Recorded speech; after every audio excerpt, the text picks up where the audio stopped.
Cool. Hello and welcome everyone to our live podcast event with Antoine. I am dialing in from South Africa. I don't know if you can tell, it is very warm, very, very warm in Cape Town. And Antoine is all the way in the Netherlands, in Amsterdam, and he has literally the opposite, I think. It's super cold right here. I've got myself a really warm tea to stay warm, because otherwise, it's not going to be well. But yeah, like I said, welcome and thanks for joining from wherever you're joining. It's really, really nice to have you here. You can also tell us where you're from in the chat on the tab. But just a little bit of an introduction first. So my name is Jamiro. I am the podcast host and producer at a company called OfferZen. We are based in South Africa, but we also work in the Netherlands, and we're essentially a software community and a place where we help devs find their dream tech jobs and tech companies hire the best developers out there. And with me is who I assume most of you will know, Antoine van der Lee. He's a team lead and an iOS dev at WeTransfer, or Collect by WeTransfer, if I'm not mistaken. But he also runs a blog called Swiftly, which has like over 100,000 monthly subscribers. Speaks at all kinds of iOS and development-related events and webinars and meetups, and also, just to cream the top of the pudding, has recently launched an enhanced iOS simulation app called RocketSim. But Antoine, welcome. I don't know if you want to add anything to your cred list. It's already pretty good. This is pretty complete already. Yeah, you're entirely right. Yeah, I'm working for WeTransfer. That's a pretty known company. Collect might be a bit less known, but it's a super cool product. I really encourage you to check out, obviously. Yeah, I think you described it very well. I really like being part of the community, helping people out, developing applications in a better way, with any best practices I can share throughout my blog. So, yeah. Nice. So, as I said, this is a live Q&A. I'm going to dive up with some warm-up questions just while we wait for the last few people to arrive, and we'll jump into the questions straight after that. So if you want to already add some questions, go wild. But first, Antoine, just to get the juices flowing, after a really tiring day, how do you spend your evening? Okay, that totally depends on what time of the year it is, Right now in the Netherlands, it's already getting dark. You might see it. It's getting dark as we speak. So during the evening, there's not much to do other than walking in the dark, which I, by the way, like to do. Sometimes it's pretty nice to get out and have a bit of relaxing. But let's answer it in the ideal situation, having sun until 10. I would love to go out with friends and play a bit of golf lately. One of my new hobbies. So, yeah, I was going to say, like, you've recently also had a home building project. So I'm sure that takes up some of your free time as well. Yeah, and it still does. It's almost ending, but yeah, there's always a few things left to do. But I'm really excited for the time that's coming up, because normally I would spend most of my free time on improving my blog, my newsletter, developing like developer tools. So I guess that's another way to relax.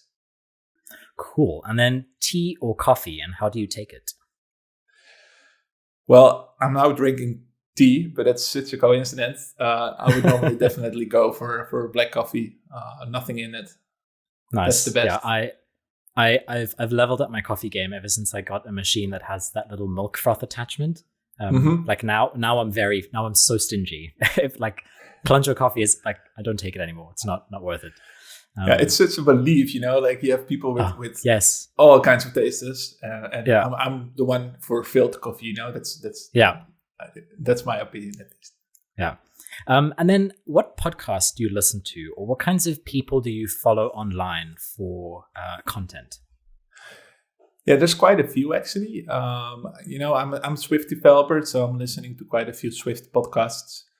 Johnson Dell has a really nice one where he interviews individual persons. He's also doing Stack Overflow, or what is it again? Okay, there is another one from him, which is really great. Yeah. But those are all Swift related, and I also have a few podcasts which are not Swift related, which keep me up to date with like search engine optimization. Search news you can use is one of them, which helps me to keep my blog up to date. So yeah. And on the topic of podcasts, I wanted to find out for this chat actually, because we first met when you spoke on this podcast. And it's almost literally 8 months to the day since we published that. It's like, I think it was like the 13th of March. So it was like, it's a day off, but it's almost 8 months, which is quite cool. And then what is something you wish existed, but doesn't? Well, for me personally, I would love to have an Xcode. Xcode is the application where we build apps with, and I would love it to build super fast. Right now, I'm always waiting like a minute or so. So yeah, if you would ask me one thing and I could wish anything, then I would wish for an Xcode that builds instantly. Nice. And then last question, what is the best investment, either time, money, or resources that you've made most recently, and why? Well, I think I have to be entering this with productivity. I'm constantly looking for ways to improve my whole workflow, saving me 1 minute every day. But, in a week, it's already 7 minutes and so on and so on. Yeah. So, I think it's not a specific answer, but because I have many of those examples. But I try to always optimize anything, even in my personal life. The kitchen is optimized for everything. And I'm just seeing some people in the chat. I think your Xcode comment was pretty relevant this week with Apple's event, because I think Silicon and the M1 chip is definitely going to play into that or feature in some way. Well, they actually mentioned it. I was literally waiting for that statistic on like Xcode builds so much times faster. It turned out to be 3 times faster compared to, I think it's the MacBook of this year with the Intel processor. So I've got a MacBook from 2016. So I guess that 3 times will be maybe 5 or 6 times. I don't want to celebrate too early. I need to see some benchmarks from the community, but yeah, it's exciting. I'm really looking forward to try it out. Super, super cool. Well, thanks for the little introduction into who you are. And I'd like to, so we're going to dive into the audience questions now. Please, if you haven't already, add some questions in the questions tab, and remember you can do this throughout. So we'll be touching on that as we go. But one question that I wanted to start with, which came from here, Tsehofatso, and I think it's really very relevant to someone like you who not only manages a lot of things in your day-to-day like job as a team lead in iOS dev, but also someone who manages a lot of things generally. You've got like your blog, you develop apps on the side, you do the like team leading thing during the day. So I wanted to talk a bit about how you manage your tasks when you're working on multiple projects. And I think like you can probably answer it both on a like dev or team lead, your like day-to-day role, but also how you do that in life generally. Like how do you manage multiple tasks well? Yeah, so what for me really important is consistency. Consistency is king. So if I take you through my week, for example, Monday evening I got like 2 hours blocked to write my blog post, and within that 2 hours it needs to be finished, because otherwise I'll get stuck. Tuesday morning, I'll start writing the newsletter, which already is kind of like built upon articles I added over the week. So it's kind of like collecting it all together and scheduling it in for later that day. That's basically the main 2 things I do every week. And then I've got like free time left to do whatever I want, like developing Rocket Sim, continue working on my blog, optimizing it, or other things. If I look back in my day-to-day job, that has changed while I'm working at home, I must say. It's a whole different situation. You get less distracted by colleagues hanging around you and asking you questions. But what I really like to do is create like 2 days in the week where I have meeting days. So whenever somebody asks me for a meeting, I tell them like, hey, please schedule it in for Tuesday or Thursday, because on Monday, Wednesday, and Friday, I want to have like those flow days where I can really focus on what I'm doing, put do not disturb on, and get yourself going. And I think that's super important to stay in your flow and really come to results. And to make sure that I actually come to results, I try to set goals for every 3 months, and I keep track of them every the start of the month. And that way I really keep an eye sharp on whether I'm actually making progress, like, am I still focused? Am I still doing the things I need to do? So I guess if you do something every day, then over a week you do a lot. So I try to make small steps, and I don't bother if I one day didn't make that much progress, because if you do it over time, then it's still a lot of progress. Yeah, I was going to ask, because I think I follow something similar where I try I have a day where I do writing related work and have another day for other things. But something which I often struggle with, and what I like is you sort of apply the very specific time blocking to how you do newsletter, how you do your day-to-day jobs. It seems to be like a life rule in general. But how do you not get thrown off? So if, for example, Tuesday there's a team event and it cuts into your writing day, or it cuts into your meetings day, how do you not get thrown off by that? Is it is it just as easy as rescheduling it to the week after, or is it that easy? Well, in my case, I kind of promised the community, as far as you can do that, to release something every week. So it doesn't matter too much if it's one day off. Actually, I'm writing on Monday, but the blog post goes live on Tuesday. So there is a bit of time spent in between. Yeah, there are cases where beforehand that the Monday evening will be blocked, and on those days I'll try to fit it in on a different day. That's a struggle, but once you have a streak, well, I think I've got a streak of maybe almost 100 blog posts consistently every week. You don't want to break it anymore, so you'll definitely force yourself to get to it somehow. Sometimes it means you have to say no to your girlfriend sitting on the bench watching TV. It depends.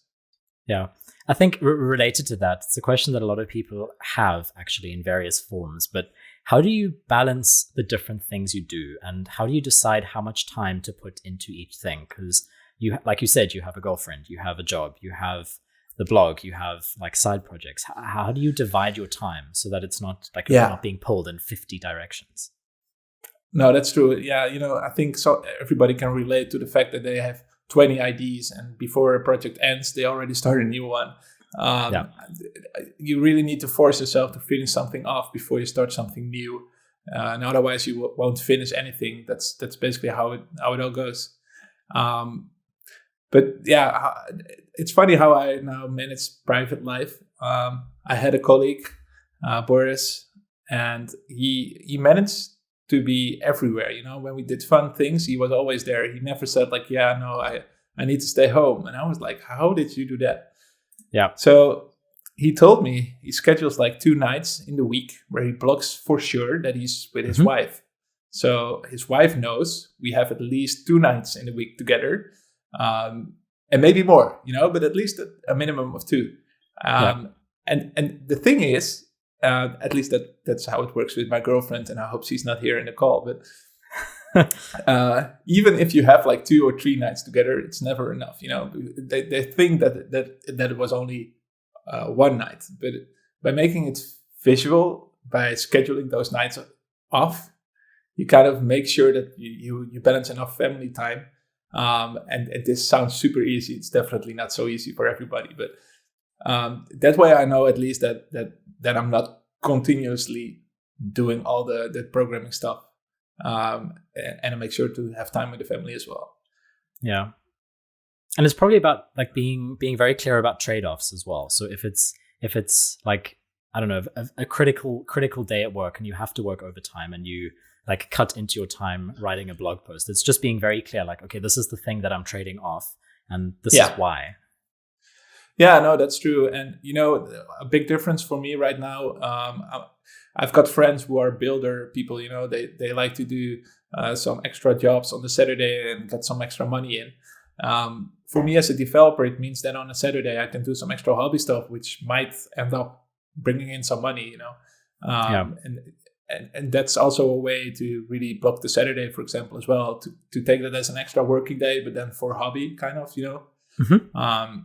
And then, make sure to do nothing on Sunday. That's something you need to force yourself to. But I was going to ask, I mean, this like segues quite nicely. A lot of people are asking about burnout and how you, like, what kind of things do you do to make sure you don't burn out? And I'd like to add to that and say, how do you know when you're burnt out? Yeah, that's a tough one, and I've actually been asking that myself quite a lot in this year, because it's been a crazy year with the house, with COVID, with private family situations. You know, a lot of things coming together. The stress from delivery of the house, sitting in a container with 2 cats because the house wasn't finished. You know, and still trying to write weekly and deliver that newsletter and so on. Right. I think what works for me is to stick to the plan. Don't do more than you can do. And sometimes it means that your newsletter or blog post is a bit less of quality because you spend less time on it. But you need to force yourself to take time off. And that's the way I try to manage it, because otherwise, you'll probably sneak into that burnout. Yeah. Do you have a particular rhythm, like when you take time off? Do you do it like once a quarter, every few weeks? How's your process? Well, I meant it more in general, like every week. I think you know for yourself when you're tired. Yeah. You know, take the time off. And sometimes I go to bed really early, like 9 p.m., which is really early. But that brings you like a night of 12 hours of sleep. Maybe 11, but like a long night of sleep, and that gives you so much more energy. And together with sports, staying mentally healthy, I think you should be able to stay informed. Yeah, and I think, I mean, someone's question on burnout was specifically like as a team lead, because I think when you're leading a team or you've got people who you need to support, knowing your own burnout and dealing with your own burnout is just as important. No, that's true. I think Collect is quite unique in that sense. I'm marked as team lead, but I'm not doing it alone. Even a junior in our team is seen as like a senior. We give him as much rights to make a decision as others can. And in that way, we also try to make decisions with the team together. And it can't be that I'm working till 9 p.m. while the others are done at 5, So we try to balance that off and help each other out where possible. Yeah. And if we're talking about like staying motivated on personal projects as well, because I think like taking breaks is, I mean, as you said, just comes down to knowing when you're tired, knowing your own rhythm, even if it means going to bed really early one night, because that's going to set you up for the week. How do you, after like a long day, how do you stay motivated to then work on personal projects? Because I know if I'm talking about my own experience, like I also have a blog, but my job is to write content. So I'm writing content from 9 to 5 and I get home, and then the last thing I really want to do is write more. So how do you find that motivation, or how do you think about that? Yeah, I mainly had that struggle when developer Rocket Sim, even though I really, really liked that project. And I knew I was working towards the big 3.0 release, and I couldn't wait for that release date, But I didn't set a strict deadline for myself. So that already helped myself to not force me to do something after a day of work. Yeah. I often had days where I was like, okay, I'm too tired. I'm not doing anything. And sometimes I kind of forced myself, but I only kept it like to 30 minutes. And in 30 minutes, you don't do a lot. But once again, over a week, if you manage to do like 2 or 3 times 30 minutes, then you still make progress. And eventually you end up in a certain state of the project where, you're almost at a point where it's a bit nicer. So you get to be excited again, and then it gets rolling again because it's easier to continue. I think overall, I'm not forcing myself to anything. I'm writing for myself. The level of the blog post, if it's a lower quality, then it is lower quality. I don't care. I'm writing it. And it's my opinion. That really helps me to deliver things. And there's always people probably saying, yeah, I mean, this blog post could have been better, but as long as you don't force yourself to a certain result, then it's much easier to say no to things as well. Yeah, I think so.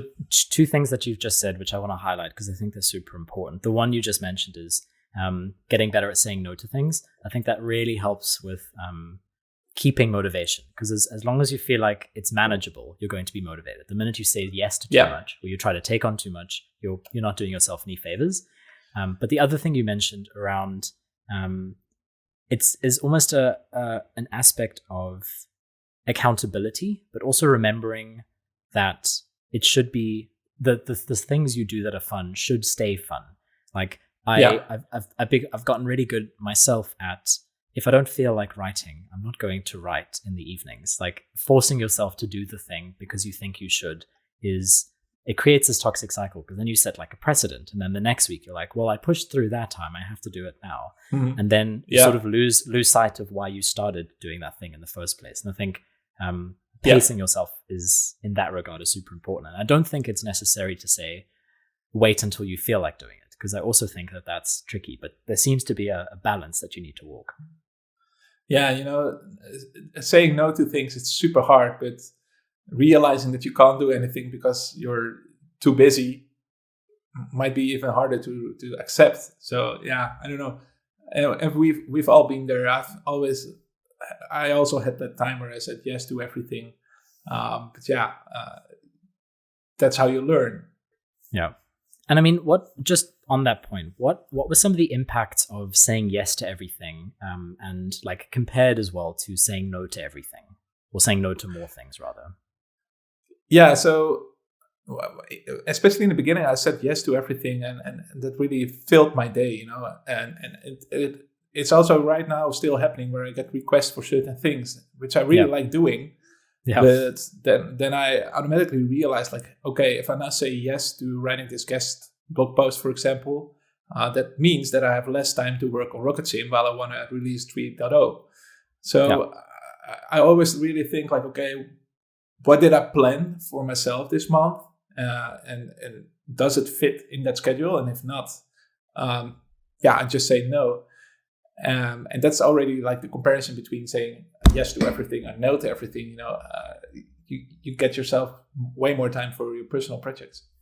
Yeah, and I think I always forget this book. It's either Essentialism or I think it's Essentialism, actually, not Radical Focus. But they said that one of the perks of saying no is people start respecting your time a little bit more. They realize you as someone who is good at being able to manage what comes in, control their circumstances. So there's a level of respect you build, and people actually try a bit harder when they ask you for stuff or ask you to help with things. Yeah. This is funny. This reminds me of if you're on Slack and you get a message, if you're replying directly, you kind of show that you're always available to answer anything. And that will result in the fact that people start asking you way earlier because, Antoine is that walking dictionary. I'll just ask him before I go on to Google. He probably knows, so I'll ask him first. But the thing is, if you decide to not answer directly and you wait 5 minutes, that person is not going to sit down and wait for 5 minutes till you reply. They start continuing and they try to find the answer themselves. And 9 out of 10 times, they find that answer in that 5 minutes, and you get a message like, oh, never mind, I found it already. So that's another thing I really try to do, is just wait a bit, don't answer directly, and force them a bit as well to figure it out themselves. I think that's a really interesting hack, and I guess it's come up in different ways, where I know some people have specific hours during the day where they answer Slack messages, and that sort of helps people, if they need something urgently, then they'll first try figure it out themselves, and then they'll come to you if they need help. So that seems to be a cool way to control that. Yeah, and I'm taking it even a step further. When I start the day, I open my email and I check all the emails. So I reply to them. I go over my GitHub notifications. So I look into pull requests I need to review, issues that I need to reply to. And when I'm done, which is oftentimes before 10 a.m., I close mail and I'm not looking at it anymore until like the end of the day or maybe even the next day. Because how important is it as a developer to directly answer to things? Can it wait till tomorrow or not? And 9 out of 10 times for me, it means yes, which means that I don't have to jump into the email, take a step out of my flow, need to concentrate to something else, which is really, energy consuming. So that's another trick I could definitely recommend. I think kind of related to this is a question that I've looked at and been really eager to ask. So Vilma wanted to know about what your thresholds are for doing work yourself or delegating work to someone else, and whether there are any examples you can give where that's happened. Yeah, if I think I can bestly answer this within the team I'm working in. So I'm developing the Collect by WeTransfer application, the iOS part, and we're working together with 2 other developers. What we try to do is really create like responsibilities within the team for the project, and that sometimes means if you're unlucky that it's all your responsibility. But then it's just about prioritizing and only doing the things you really need to do. And all the other tasks I try to assign to my colleagues and ask them to do it. If it's really important and they don't have the time, then it means I need to do it. But for me, it really helps to realize that you can only do one thing at a time. And as long as you prioritize your jobs in the right way, there's nothing really they can blame you to if something is not finished. And we have another question about the saying no conversation. Bokang said, totally get that saying no is a good thing, and that you're showing that you're not available to help, but that they still struggle, that they feel bad, like they're turning someone down. How do you think about that, and how do you not let that eat your soul? Yeah, so I think a month ago I had a certain request where that those were really important people to me, and I was busy working on Rocket Sim, so I was basically saying no to almost everything. And I remember I was discussing that with my girlfriend, and I was like, I feel so bad to say no to them, because I really wanted to say yes. But yeah, ups and downs. I was looking for myself, and I realized I just didn't want to spend my time on it at that point. So it wasn't easy to say no, and I was still feeling bad about it, but I was realistic to myself, and I just knew it was not the right moment to do it. So it's choosing between 2 feelings, right? Like saying yes to something but you feel bad, or saying no to something and you feel bad, kind of, because it's the same. Yeah. And I think, what I've found really works with saying no is people often respect and appreciate if you give them a good idea of what you would have to trade off in order to do this thing. So if someone says, hey, can you help me with like this task? And I'm like, I have to say no, because if I did, I would have to not do this other thing. And often people are like, oh, okay, that's totally fine. And often like taking a no with a like, maybe we can revisit this in a week approach is also sometimes useful. Where like I can't do this now, or I can't do this yet. But try to stay honest. If you promise them to come back in a week, and you actually know for yourself that in a week you would say no as well, then it's much better to directly say no and don't promise anything, because otherwise I think you make it even worse. Absolutely, yeah. So I'd like to dive a little bit because there's a lot of questions around some hiring things, and also a few technical questions that I'd like to get to. Yeah. So before I get into the questions, just to remind me as well, because I can't go back to the time. It also might have changed by now. But what exactly is your role in the hiring at WeTransfer or for your team? Yeah, so I think it's best described by explaining a bit how we do hiring in general. Yeah.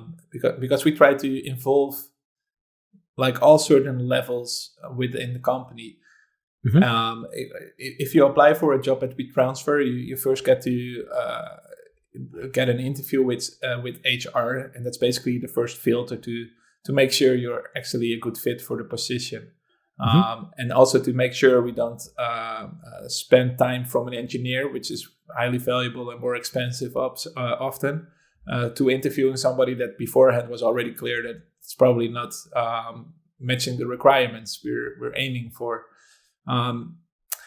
Then we get to a point where the manager or the tech lead gets to do the interview, and there we ask several questions, and that could also be me in the case of hiring, for example, an iOS engineer, because that's really my responsibility. And then after that, we get another interview round with random people from WeTransfer, and that could be any person from any team, even not really related to what you're going to do, but that's just to get to know the person as well and try to get a feeling of who it is and just have a nice conversation, nothing really serious, but you get a bit more impressions to share within the hiring team, and that way we can come to a conclusion. So I think my role could be two things: either one of those random colleagues asking you who you are and what you think about WeTransfer and so on, whereas I could also be that tech lead trying to ask you whether you like singletons or not. Cool. So in terms of hiring, just to get some of these questions answered. So, what are your thoughts on the algorithmic type interview questions, whether it's like lead code, HackerRank, Codility, like in order to gauge how suitable a candidate is for a development job?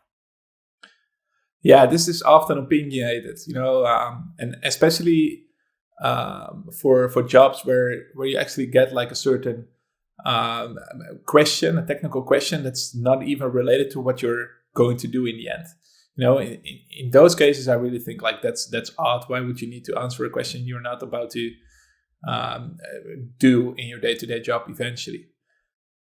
There are also examples of jobs where you need to do and work with algorithms. So it's actually really important that you know what those are and how it works. In the beginning, when we started hiring mobile developers, I was asked to join the team to set up the hiring process and so on. And we decided to set up a mobile project which you can work on over a week. So it's like a home work kind of project.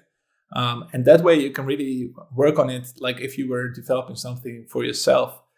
There's no pressure. You can build it in your way. There are certain guidelines like showing like avatars of the collect team in a collection view. Pretty simple, pretty straightforward. The whole exercise wasn't really hard. But the funny thing is, with a simple exercise, you can still see a lot of differences. Many of them weren't writing tests, for example. No documentation, using weird techniques or using all kinds of third-party dependencies while it wasn't needed. And those are all kind of insights we get while we don't really force people to do something within an hour on a whiteboard or whatsoever. They really have an opportunity to develop like they like to develop at their best. And if it then turns out that the results aren't as we hope it was, then you at least know for sure that it's not due to like 1 hour of forced pressure coming up to a result. Yeah. So I think I'm going to try and combine a few questions into one, but the one that I want to get to, because it's been asked in a number of ways now as well, is what do you think about the importance of being skilled with Objective-C to get a job in like top tier tech in the next year or two? Well, I think the top tier tech is often a product that lives for quite a lot of years. And an old project means often that it's Objective-C related as well, because it's old code. So I guess it depends where you're applying to, but it's often mentioned in the job position. If I look for Collect, we have an application 4 years old and there's no Objective-C in there. So if we would ask you to join, we're not going to ask you for Objective-C knowledge. But yeah, I think if it's required, then there's a reason for it, because it's probably something you need in your day-to-day job. But I think nowadays, there should be enough jobs where you can apply without the knowledge of Objective-C. Cool. And I think just to write off the back of this idea of what you look for. So as someone who actively has hired iOS developers or even iOS leads in some cases, like what kinds of things, irrespective of the role you hire for, what kinds of things would you expect from like a senior iOS developer or that kind of persona? What kind of skills or qualities? Yeah, that comes back to the way we hire again. We give them that project which is really simple, and we try to get results from the type of person. We don't expect you to develop exactly like how we want you to develop, but we want to see whether you're able to adjust yourself to be a fit in the team eventually, together with the fact that you know what you're doing, but that's often already visible from your profile itself. But if we ask you for a project which is really simple and you just do what you need to do without impressing us with some extra things, then that already says something. And the funny thing is, if you get like 10 applicants and you get the results, then there's always one or two that did like an extreme good job because they really want to work for us. So they write tests, they have extreme good documentation, the README is well set up. And that kind of let us know that we have somebody that really takes this serious and really wants to work with us. That's basically how we try to answer that question. But you never know it for sure. It's always still, the person has a week to build it. So how fast is he actually? That's always the question. So it's always, you can't. And I think you can't be 100% sure. Yeah, and I think something which I think comes up a lot, especially in an industry like software, where there's new things happening every day, is there's almost like a meta skill where can you learn new things is more important than what thing have you learned, because I think that's an element, and I think you as someone who develops apps on the side, has a blog, like you are in the space of continuously leveling up and also helping people do the same. But out of interest, like when it comes to you as a team lead and your journey to becoming a team lead, what are some of the most important lessons? And this is like, came up in a few questions as well. What are some of the most important lessons that you've learned about tech leadership or being a team lead that you would, I guess, tell your younger self, if you could? Well, I think an important part is that you simply can't know everything. And even if you're a team lead, you can still use Google. And that comes down to what you're saying as well. As long as you know where to find things and how to learn things, that's way more important than knowing things. And within Collect, we really try to be honest. We even say if we go to the doctor, we're not saying like I'm away from keyboard for an hour. No, we're saying like we're going to the doctor. We're really honest, and we completely trust everybody to do their best as much as they can. I think well, maybe another anecdote, and that's funny. When I never went to Apple before, I had my first WWDC in 2014. Before that, I was really like, oh man, the people at Apple, those are the best developers. If you're able to get to a job at Apple, then you must be really good. But then I once saw some code, like an inner framework, while I was in a session, and then I realized they are just people as well. They're also writing code that might be buggy.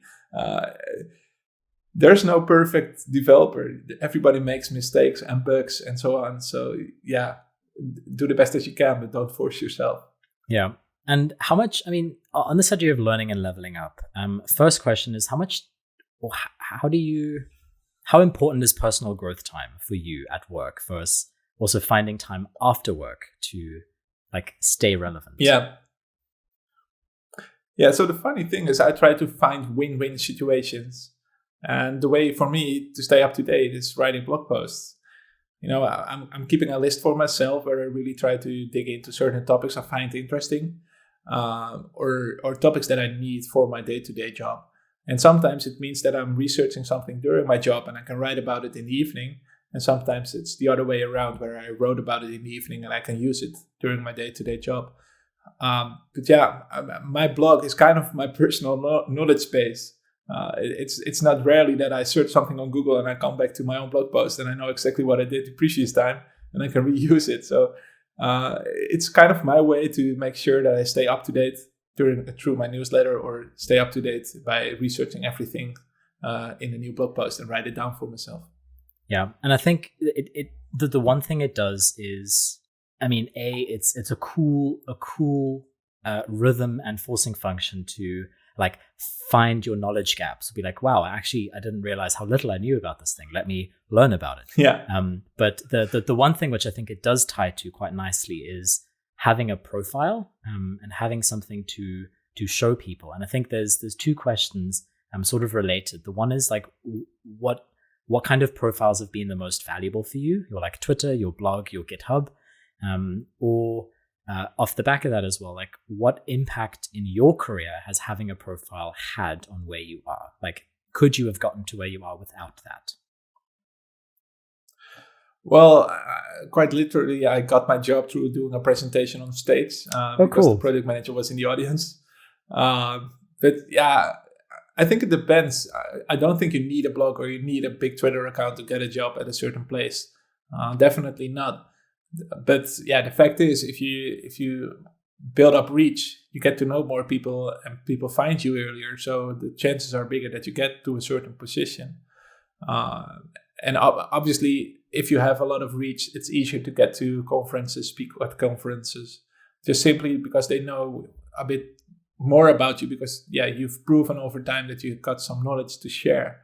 But yeah, I mean, if you at least have a certain personal profile, maybe on GitHub with some open source repositories, or maybe private repositories which you can share during applying for a job.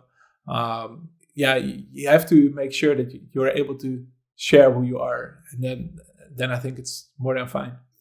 And I think very specifically on, and I just wanted to get this before I lose the question, because there's so many upvotes going on, but specifically related to being an iOS developer, Jordab wants to know, would you advise someone who wants to pursue an iOS career to learn UIKit before SwiftUI?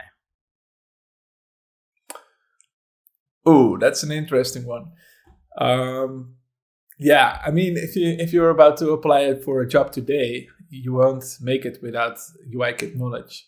And yeah, I think it's important to know a bit like how it works. There are still a lot of UI elements that are not available in SwiftUI, so you need to write some interpolation between SwiftUI and UIKit. So definitely, if you want to apply today, you need UIKit knowledge.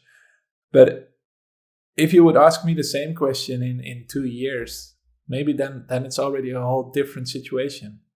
But we've been writing SwiftUI in the Collect app lately, and yeah, it's far from production ready to really do it every day, I think. So yeah, that makes sense. For now, also dive into UIKit, yeah. And then just this question came up, I think, because of what you said about you speaking at a conference, getting you your first job, or your job where you are now. Yeah. What is a good first step to speaking at conferences? I know a lot of people who feel that catch-22 of like, I want to speak at a conference, but I need to have spoken at a conference in order to speak at a conference. So how did you land your first conference or meetup gig? Yes, I think it's important to know that there's often ways to propose for a talk anonymously, and conferences are always looking for people that get started. So just apply, and don't feel bad if you didn't get a spot at the conference. It just happens, and it even happens for people that speak, a lot of times. How I got started, I first had a speaking engagement on a meetup. Really small, but it was both nice for me as well as for the meetup, because it's way more low effort to get yourself started. And then if you're like finding it hard to go on stage on a big conference, the thing that helps for me is that the only feedback I often get is from people that really like my talk, and the people that dislike my talk never approach me. And in the rare situation that it happens, I find it really useful because it's feedback I can use. And that way I always feel kind of comfortable that, I'm standing there for myself and I'm sharing at least some knowledge.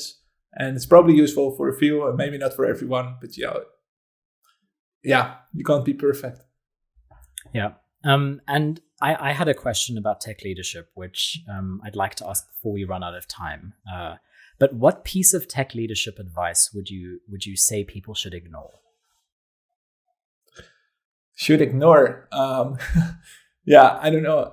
I think this is hard to answer. It's really broad, but I think you shouldn't be able to answer everything and do everything or be the expert as a team lead. You need to be able to get everybody in the right position and make sure you get to the goal with the team. You're a team lead to make the team work, and you're not responsible for doing everything. It's funny. What I often say, I don't feel like a team lead. I feel equal to my team members, even though they are not marked as team lead. But that's how we like to work. Yeah. And another question about team leadership, I think, from Roscoe was about how you manage cross-skilling in an agile team. And with cross-skilling, he means managing designers and stuff? I think that might be the question. I'm not sure if it's in the chat, but I think answer it as best you can. Yeah, it's managing dependencies kind of, and it's pretty hard to answer specifically without knowing exactly what he means. But what we at least try to do with dependencies is planning around it, but also accepting if something is not getting delivered directly. For example, if we need an API endpoint from backend and it's not ready, we try to write like mocks where we can work with for the time being. And it's not our fault that we can't deliver on time in that sense, So hopefully that answers it a bit. Cool. Yeah. We'll see if he adds anything to the chat as we go. But there seems to be a question. I actually thought about this while you were talking. Have you ever suffered from imposter syndrome? Because I think this seems to be a thing that everyone can relate to at some level. But have you ever found yourself dealing with it? And if so, what did you do? Well, I don't really think so. No, I'm really like relaxed. I'm not really. I'm always positive, So that really helps me to get through everything. So, no, I don't think so. No. And I think, it probably comes partly into.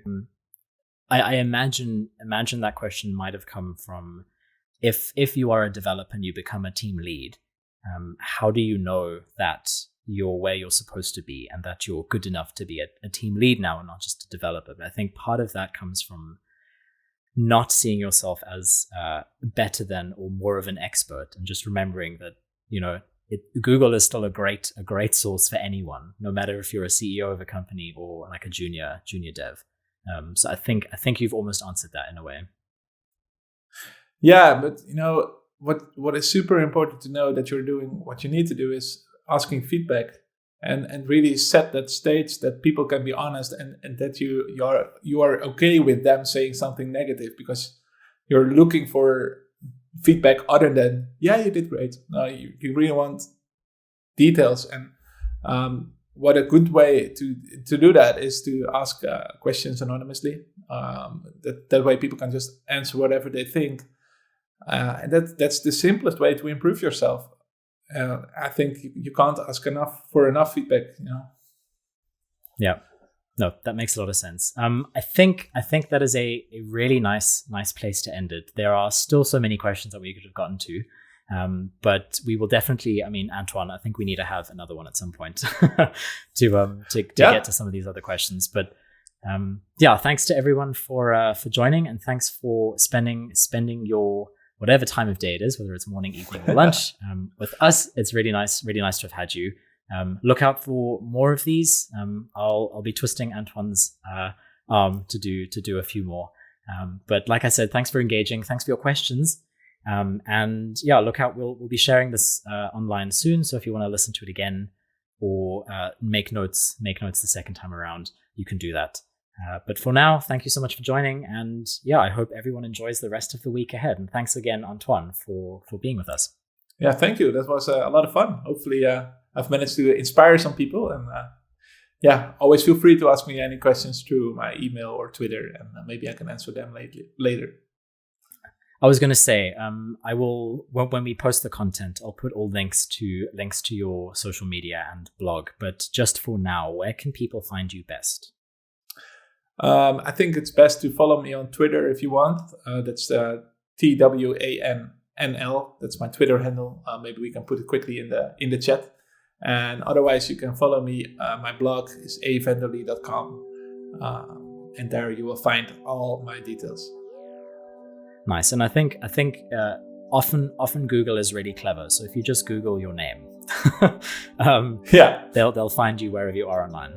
But cool. I think in the chat, if you wanna get the Twitter handle. But yeah, like I said, thanks for joining, and hopefully see everyone soon.